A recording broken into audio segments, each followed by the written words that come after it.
Assalamualaikum, berjumpa kembali dengan Bu Endang Widayatsih, yang hari ini membahas materi Bahasa Indonesia kelas 12 yaitu menikmati novel. Yang saya bahas adalah unsur kebahasaannya. Menganalisis unsur kebahasaan novel. Kebahasaan pertama, terdapat kalimat lampau.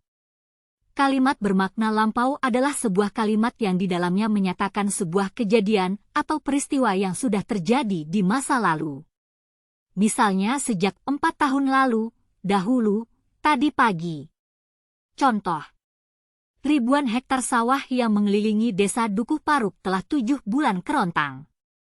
Dari contoh tadi ada kalimat yang saya beri warna merah yaitu telah 7 bulan kerontang, itulah kalimat yang bermakna lampau.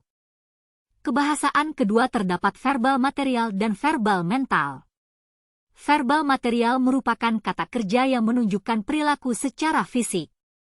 Kata kerja ini dapat dilihat di inderai. Contohnya mengapung, mengepak, mengikuti dan sebagainya. Kalau verbal mental adalah menunjukkan pekerjaan yang dilakukan secara non-visi yaitu kata kerja yang tidak bisa dilihat misalnya berpikir merasakan, berharap dan sebagainya. Kebahasaan ketiga terdapat kalimat langsung.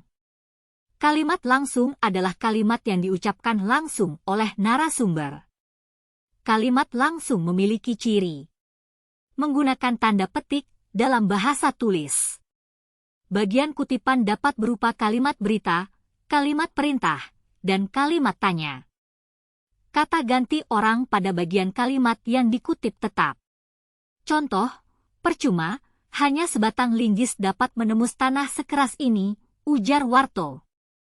Kebahasaan keempat, yaitu kalimat tidak langsung.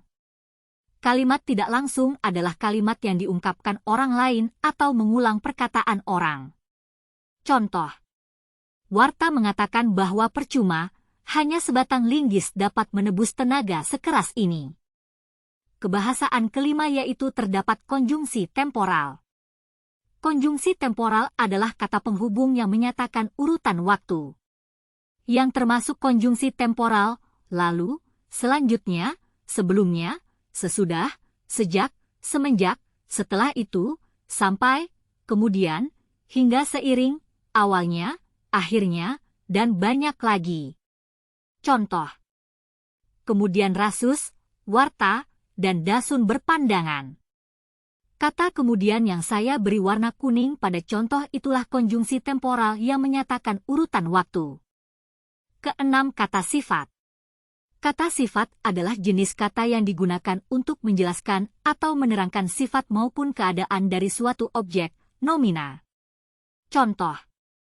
Anak-anak makhluk kecil yang masih lugu, layak hadir di halaman yang berhiasa cahaya bulan. Ada kata lugu yang saya beri warna kuning, itu kata sifat yang menerangkan sifat anak-anak kecil. Semoga ilmu yang tidak seberapa ini menjadi ilmu yang bermanfaat. Terima kasih. Wassalamualaikum warahmatullahi wabarakatuh.